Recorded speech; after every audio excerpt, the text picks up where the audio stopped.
Hey, alright, I got my foot up on the gas. It's the Joe Q Car Show podcast. Let's go. Welcome to the show, Mark, the Advanced Knife Bro. Very happy to have you on.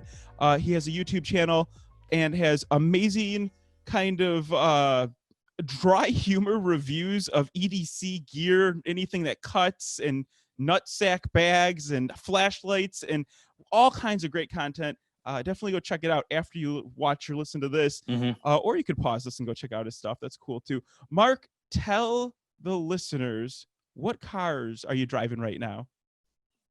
Cars. My car is a Honda CR-V. It's a 2003. Yes. Got about 230,000 miles on it. Second transmissions in it. Respect. And I got major respect for you, dude. Those CR-Vs, man. Oh, they are useful vehicles. I actually had a 2001 CR-V with a manual transmission. Mwah, love that vehicle. So you that tells me you're using that for kind of day to day. It's a workhorse for you.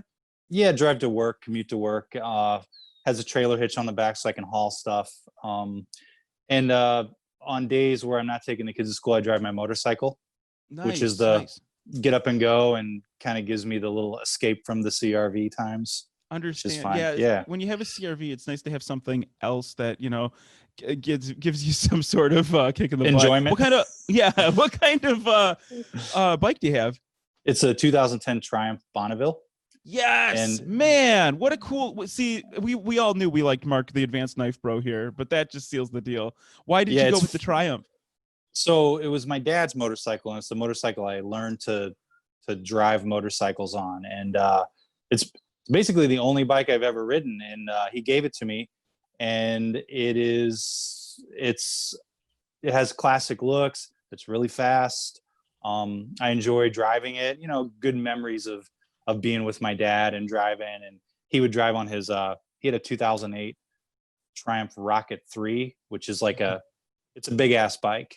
It's it's got I think a 1.8 liter in that one, but my brother has that one now. So, but yeah, it's it gives you a sense of enjoyment. You can just turning through the gears as you stop from a stoplight and being able to basically kick everyone's ass. It's fun. It's a really fun vehicle, motorcycle. But just from what you're telling me right now, like you have this Triumph that you keep going. You have this CR-V that keeps you going. Lots of miles on this thing, and your channel is very DIY and very much like it sounds like you value like keeping something around for a while. I do. I like keeping, that's the thing, is like you want things to like things you own, things you pass on to people. And I like that. It was my dad's bike. I have a lot of trinkets around the house and old things. I have my grandpa's parachute from World War II, and it's above my desk. My desk is adorned with all sorts of like family history, and it's just like that's my channel, is like in fact some of that stuff makes it into the videos. Some people don't realize it, but it's there. There's like little things that I think some viewers pick up on. And that's the thing. Your videos on the Advanced Knife Pro channel are so layered. The shot composition, the jokes. Like, I mean, I don't get half of the knife jokes you make, but the stuff you're talking about, there are like other things that get sprinkled in that perk my ears up. But it's like, man, there's so many. This is so well written. This is so well shot. The lighting's correct. Like everything is leading towards a story or a narrative, and I really appreciate that about your videos. Where does that all come from? Because you look at other people's knives reviews and it's just kind of a top-down thing, and you have gone just a totally different direction, and that's why I wanted to bring you on the show and talk to you about it. The process. Where does it all come from? Like we're all like filters, and we like see things, and we're products of our environment. And I went to film school, so I'm well versed in like old 60s, 70s, 50s. Like, I have a large collection of B movies, sci-fi movies, and stuff like that. So like my video style is kind of reminiscent of like, I don't want to say like 60s or 70s style movies where it's just like simple cuts, but you know, they have meaning and they have composition. And sometimes you put things in the frame that mean stuff, or you compose it in a way and so that's where my video style comes from, is because, you know, film is kind of like was my first thing. And my first job was a movie theater. And I just kind of do with, you know, the tools I have. I have a old computer and I have a cheap DSLR, you know. I mean, cheap to me, it was like $500 with the lens. And I have a few lenses that are expensive that I use continuously. But yeah, you know, it's kind of like an analog style and a digital, like, maybe not analog is the right word, photochemical, because, you know, analog is like electronic, photochemical. So, you know, that, and I like comedy, I like humor, and that filters in, you know, comedians I've watched over the years. And like, I have a sense of things that are funny and things that aren't. And you know, my writing process is you know, write a script and I take stuff in, you know, put stuff in, I take stuff out. It's just, there's rules to comedy and there's rules to humor. And I don't know how to explain that, but there's good jokes and there's bad jokes. And I try to give things where people have to think about them. Of course, then there's really stupid jokes too, but I put a lot of things into the videos, and, you know, people will pick and choose what they want to see out of them. And hopefully, you know, I put something in there for everybody. I mean, I think so. Actually, I would say your videos are very accessible because of your comedy style, and you're hitting on so many different levels. Like, I know I can't appreciate all the hardcore, like, knife enthusiasts jokes about steel that you're making, but then there's other more accessible jokes there for kind of normies like myself, or people who are just getting started down this lovely rabbit hole of EDC things. This dark path. Oh, it is a dark path, because the great dark path is, you know, it's like, well, you know, what's $40 here and there, you know, and then it just adds up to how many like things do you have that cut now? What's $30? What's $40? What's $200? What's $1,000? Exactly, right? You got all these squiggly lines on your fancy knives now. Yeah. So it's, you know, and it's kind of a hobby that pays for itself. You know, YouTube is a medium that you get ad revenue from, and, you know, I have links under videos, and all those like little things help me to pay for this hobby, and not, you know, I have a regular job too that I kind of keep separate from my channel. So my channel, my equipment, my videos, I buy a lot of the stuff that's in my videos, and sometimes I sell it. A lot of stuff I keep for whatever reason, you know, just to pile shit up around the place. So you call it a hobby, and it for you, it is a hobby. It's not making the mortgage payment or whatever, you know, it's not paying for the transmission on the CRV yet. No, it's definitely not. Is it something you want to scale up to doing that, or are you very happy with the progression you're making right now, because it all just seems to be going so well? I would have maybe, you know, I would like for it to pay for itself, and I do enjoy doing what I'm doing with the videos more than I do with my regular job. But it's like, you know, at the end of the day, it is a YouTube channel, and those are hard to get to create, you know, a full. So it's kind of a sort of expensive hobby, and it pays for that right now. And then a few other things, it's like spending money occasionally, but most of it goes back into the channel, buying stuff. And if one day it becomes a big channel, that's fine. If not, you know, I'm used to movies and cult movies that people, you know, mainstream people don't appreciate necessarily. Like, you know, tonight we're watching Jason and the Argonauts, which is like from 1963. It's got a lot of stop motion. Like, you're not going to go over to like your, you know, families, like, you know, so you're not something you're going to watch on Thanksgiving. So I get the cult audience, and I'm okay with having that, you know? I have other movies that are even more obscure. That's not an obscure movie, by the way. That's just right. Yeah, like that was I mean, if I know about it, it's not obscure. Like, and you went to film school, so like you're Mhm. playing to me, who is your audience right now. What has gotten you so why do you like the fringes so much? I feel like I'm a little I'm a person who kind of questions, like I wouldn't call myself like rebellious, but I question authority, and I kind of like have an independent streak where the channel all comes from me. Nobody helps me with it. I write it. So it's like, for better or worse, all my time and energy, that channel is just a product of who I am. So uh it's it's I just appreciate like things that are fringy. Like I've all kinds of old movies that just like that was like probably my first hobby before knives came along. It was movies, then it was video games, and now it's knives. And those things are all still a part of me. I actually would like to have gotten into video game reviews, but one of these days I'm gonna have to upgrade my equipment to be able to do something like that, like classic video games. I was digging through some older videos on your YouTube channel, and I did see some with, I think you had like a Donkey Kong arcade cabinet with some Oh yeah, problems and things like that. And I used to kind fix of, those. yeah. So did you get, when you say video games, do you mean like classic arcade cabinets?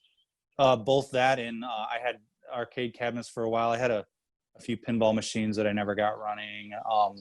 I have an Asteroids arcade cabinet in my garage that I got working for a short period of time, and then it died a few years ago. But I want to get back to it because I like kind of getting those things from like those relics from the 60s and 70s and kind of getting them up and running. That's like part of me too. There's a lot of stuff like that I like, old technology, old movies,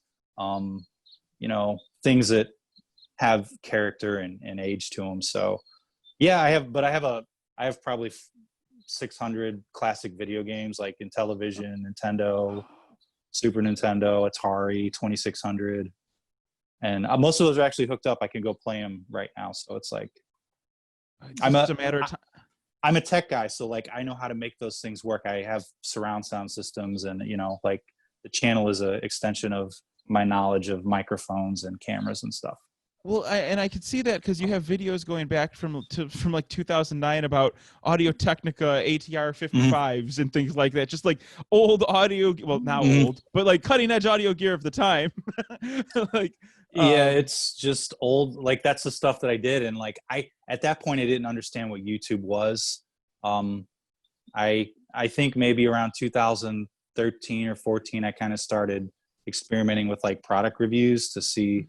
Because I know that those kind of like were a thing. And then I had a video that did like almost 1 million views. And I was like, oh, you know what? Maybe I should do more stuff like this. What video was that? Was it one of the flashlight ones? Yeah, it was a flashlight one. I don't know where it came from or why people liked it. It was like, it wasn't a bad video, but it's just now I watch it and, I'm like, oh, there's things that I could improve or do better. But YouTube has a weird algorithm, man. Some of my videos that I'm the most proud of get like the least amount of views, and some of the ones that are like yeah, whatever, they seem to take off.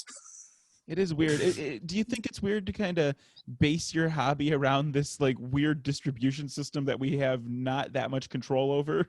Like it is weird, and I hope that, and the only way that I keep it going is kind of injecting the humor and the cult like, I guess trait that I like to put into it, this cult-like attitude that keeps people coming back. And even if my videos don't get as big, or some of them are like more popular than others, I do have regular viewers that have been watching for years, and I interact with them and talk to them and recognize them when they speak, like under the channel. Yeah, and that's awesome. I mean, building a community is always kind of the big payment. I mean, besides like the monetary stuff, like the actual payment is the community you're building around the content you're making. And the content you're making is pretty complex. Like all of the things the voiceovers you're doing, the shots you're doing, like how long does it take to compose a script and actually shoot the videos? Scripts are probably about 2 hours. Editing is 2 to sometimes 15 or 20 if there's a lot of slow motion, and I'm editing along with the music. I'm like, oh, I need to click here. I need to like I need to put a cut where this drum beat hits, so it kind of gives it a rhythm to it. So those videos take a long time. Shooting is probably the least amount of time, because I kind of know what I'm going for, and I kind of have a loose and I use old manual lenses, so like there's not autofocus, so like I have to set my focus points, which is why like I don't do a lot of camera movement. I just kind of set up my camera, focus on the thing that I'm going to show, and then just kind of like compose it around that and edit it together. Really, sometimes I have to reshoot, but it's just I that's how I think. So I know what I need, and I know what I do. And the hardest part's the script, getting it funny, getting it unique, having a joke, having a hook to it, keeping people interested throughout the video. That's really the hardest part, not the shooting. Your script and your humor is like super self-aware of just like of how niche this is, and how how nerdy some of these like things are. You're talking about your blue line on your measurements, and you missed it for one video or didn't put it in, and then people complained, and you kind of call out your audience in like a really fun way, and I enjoy that a lot. And so, talk about that a little bit. Yeah, so I guess my guess is a typical knife channels, they have people that talk more about the product that they're in. My viewers and my comments are more like, they're kind of jokes. There's like riffing going on. There's some of them are just bizarre, off the wall. Some of them, poke fun at me, which is like, I invite that, and I give people, I word things and I phrase things in a way to where it kind of creates an interaction. And I know what people talk about, because even though I don't respond to all my comments, I read every single comment. And, that kind of informs like directions and things I should talk about in a video, jokes I should make, jokes not to make. So there's the audience interaction is a big part of it. And it comes into the video. And luckily it's a great audience. I don't have a whole lot of assholes under the videos. And I think the assholes weed themselves out. Like, the first like 2 minutes of video, they're like, this isn't for me. Right. But maybe that fringiness that you're talking about is like an instant defense mechanism against people who are like, if they don't catch on to the satirical humor, maybe they don't need to watch the rest of the video and comment on it. That's absolutely right. I wondered actually if that was like a strategic move to kind of keep away the trolls. Yes.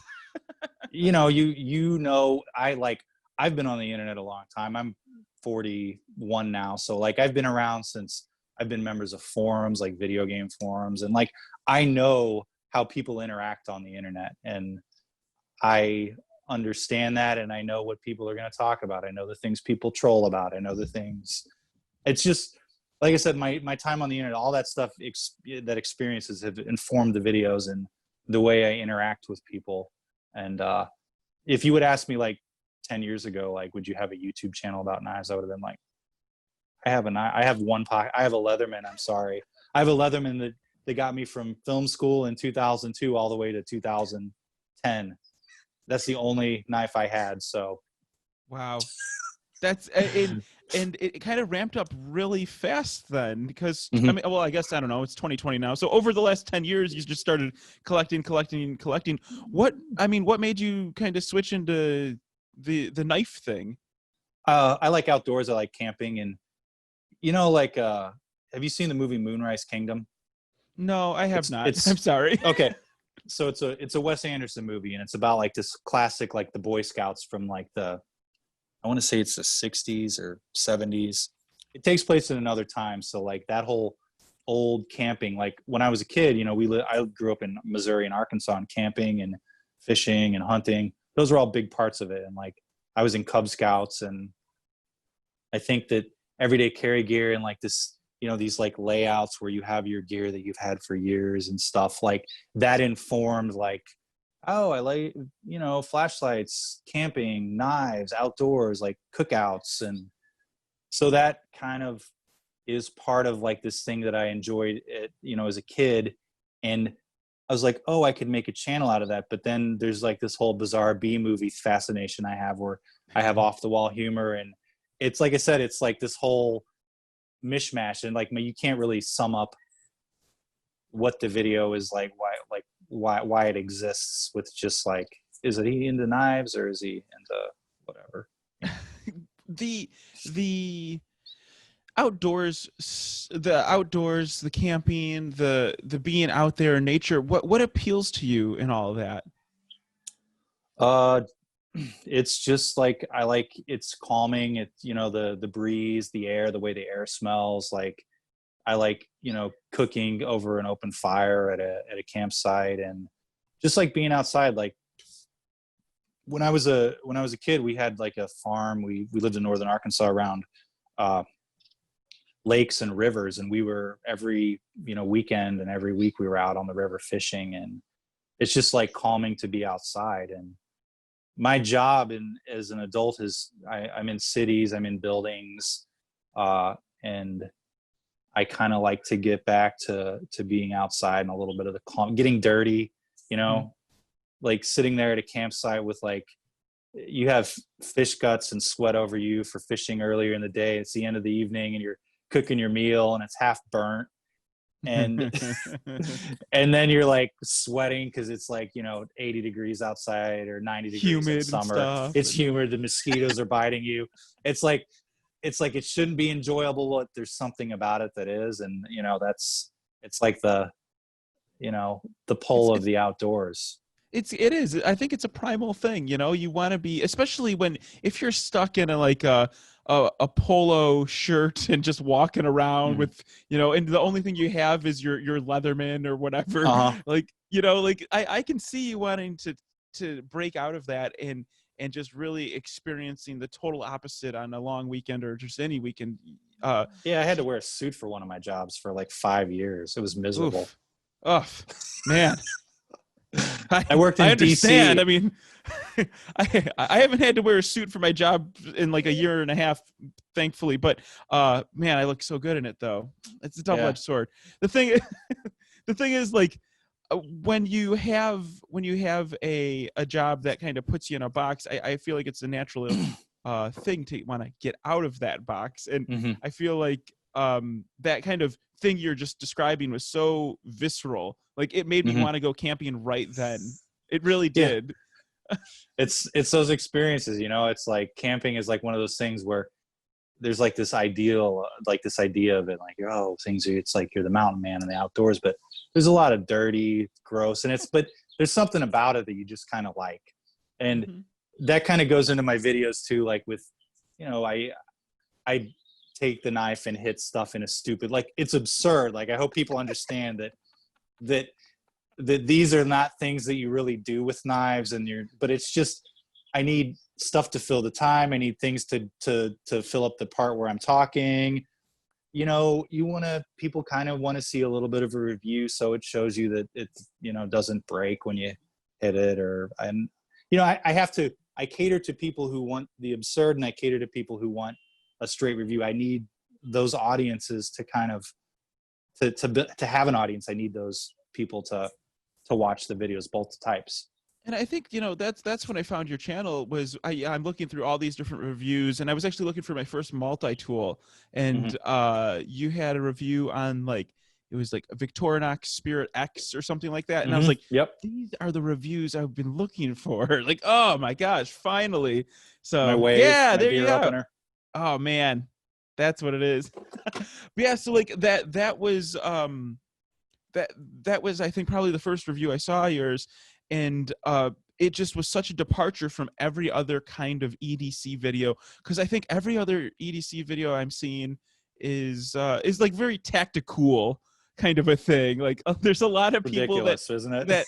that are just like, they're like, if this thing, you could deploy this weapon in 0.4 something seconds, and like this kind of steel is going to be able to cut through this bulletproof vest. And it's like, ooh, like I just want to go camping and like cut open a fucking box, man. Like, come on. Like, and the thing is my videos, like I don't tell people how to use their tools. Like so there are people that go and they're like, well, you're using that wrong, or this is supposed to be done that way. Like you don't tell people use their tools the way they want. You show them kind of what they're used for and kind of get them in the area. But I don't like explaining things to people unless they really want help. So, well, yeah, you know, like, and that's actually the fun thing about getting these tools and having them is you never know what you're going to end up using them for. Like, exactly. You'll put them to use in ways that you didn't expect. Like, I did not expect me to ever, you know, I actually made a list of all the different features I'm going to use on a multi-tool, and the all was something that was like bottom of the list. Like it just came with the tool. That turns out like puncturing things and drilling things is something I do all the time. Like it is probably one of the top things I use on this tool. And you know, whether it's like poking a hole in like the bottom of, I don't know, a flower bucket. I don't know. I'm not a green thumb, but my wife is. So yeah, when I poke a hole in a flower bucket, but a pot. A pot. Yes, that is the thing. I mean, you're not telling people how to use these tools, and I respect that. Why did you get to that part? Like, why is that part of your MO kind of a thing? Like I said, like this weird thing, like I kind of have like this independent streak where like authority is kind of like, I don't like to be like the authority on things. I like people figure things out, people pick up on things, and like those people that talk about the tactical stuff and how to use this is how you're supposed to use it, and this is only supposed to be used. Like they're not always right. Like who says that they're right? You know, like I have this weird thing where I called a fuller a blood groove. I don't know if people on the channel, but like I've had this discussion in private with other like reviewers sometimes that I talk to, and they're like, but people are like, this is not used, that's not called that. It's like but it's been called that for a long time, and people use that term. So why explain it to people? And I wouldn't know what you're talking. When you say blood groove, I get what that is. The fuller is what it's really called, and that's what it's been called longer. But the blood groove is the colloquial term that came about in I think it was the 1800s, and it's been called that for a long time too. But people get mad when you call it a blood groove instead of a fuller, and I don't know why these people care, but it's kind of fun to. Well, and that's actually part of why the videos are so much fun, because you poke back at the viewer. You know, like I feel like if you make it through one of your videos and not feel a little bit like was he talking about me? Then maybe the videos I'm talking about myself you. a lot of the time, right? Too. And that's it. So like this self-aware humor, where does it all come from? What gave you this self-awareness? Was it something you watched? Was it something you read? Is it all these B movies? You know, I think that maybe the comedians I used to like, I grew up with, like they have this sense of irony where they know that they know what they're doing is kind of absurd. And I think that that's where it comes from, is like, cause I was born in 79. So like the Gen X people are a little self-aware, and they're a little like, I don't know. Maybe it's a generational thing. It's just the product of comedians I would watch. And, you know, I think Stephen Colbert was probably one that I watched consistently through like the 2000s. And that, and like David Letterman, I would watch him growing up too. He was like the one I responded to. David Letterman has a very self-aware, and no one talks about David Letterman anymore because he's not cool. But that's like, that's like the thing. I grew up watching that, and I was like, this is funny. This guy's like kind of making fun of himself. He's making fun of what he's doing. And that, you know, that's the kind of humor that I respond to and that I think is kind of funny, you know? So I think my humor is a product of the comedians I would watch and it responded to. You know, I think I did do some like YouTube digging around here. I see you're a tinker. You've been working on stuff. You like to keep things going. What is this thing about the First Baxter Bomb Squad? Oh yeah. Like you're in this video. That's when I uploaded stuff to YouTube that I would have, like I uploaded my film school film that I wrote, and I storyboarded the entire movie. I think it's called Death's One Satisfaction. I know it's called that because I was the one that did it, but it we built the set for it. We shot it on 16 millimeter. I wrote it. I storyboarded the whole thing, but our class worked on it. So like that is partially like, so there's that. There's the Baxter Bomb Squad. That was 10th grade U.S. the first robotics competition. Mhm. That's what that is. Like that's a big thing that's been going on since I think the inaugural year was 96 or 95, and I was on the first or second year, something like that. It said first year, yeah. So that was 1996, and I was just like, "Wow, man, this guy has been interested in robots and all kinds of stuff and technology, how things work." What this Death's One Satisfaction? I actually watched the whole thing and thought it was very entertaining. And I would say, if listeners, if you've made it this far into the interview, definitely put that on your playlist because I think you'd be able to appreciate it. But there's like, it's a nice twist. It's a nice thing, and actually watching that informed me so much on your current, like where your videos are now. Just I was really kind of taken back. That in 2002. 2002. Yeah, 2002 is when I wrote that. That was like my first script that I wrote, and now that's what I do. I write a lot because I have to script out. Their scripts is what I write. So yeah. What is I have a couple more questions for you here, Mark. So like, what's one of the bigger mistakes you see YouTubers making when they're kind of producing EDC content? So I have a lot of friends that I talk to in the EDC community, and I apologize if I'm about to piss them off. People need to edit themselves. They need to watch their own content. YouTube does not favor short, well-edited things, at least in my opinion. People, people want something that they can walk away from for 20 minutes or listen to in the background. People kind of like want podcast versions of videos, it seems, and that's like the opposite of my aesthetic. Is like I want people to pay attention, and I put things in there. But I feel people need to create a piece of content, and they need to watch it, and they need to like understand other people and other audiences are going to be watching it. So they need to edit themselves. They need to maybe watch it with somebody that's not into what they're talking about, and kind of like watch their reaction and see what the other people, like the parts where people are shifty or they're not. So like you need to edit yourself, and you need to shorten your videos a little bit. Yeah. I that's the opposite of what I do in real life. I tend to ramble. People that have watched people that have watched the podcasts that I do know that I tend to ramble, and I try to script things so I don't do that. And so what I'm doing now, I try to do the opposite of what I'm doing when I create a video. So watch your videos and cut the parts out that don't need to be in there.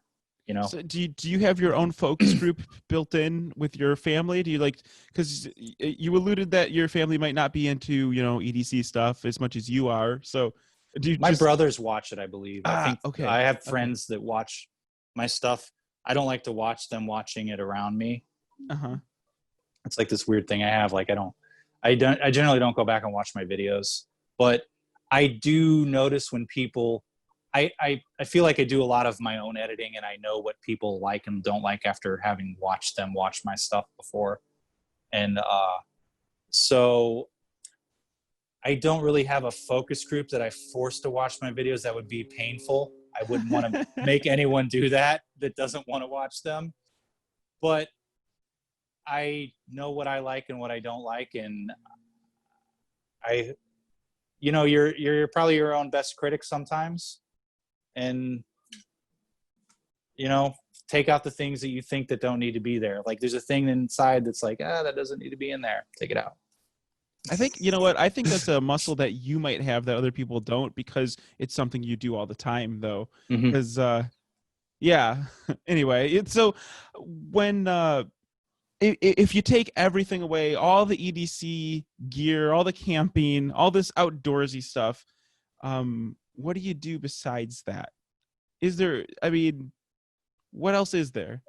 I tinker with things. I work on stuff like, I just have to be doing something. Sometimes it's messing around with like video games. I I used to take them apart and clean them, and I just like doing things like that. I wouldn't call myself like a handyman. Like I'm not going to retile the kitchen floor, but you know, I can fix a car. I can do I had to put a alternator in my wife's car and a battery, and turns out that wasn't the problem. And we still had to spend like $400 to get it fixed.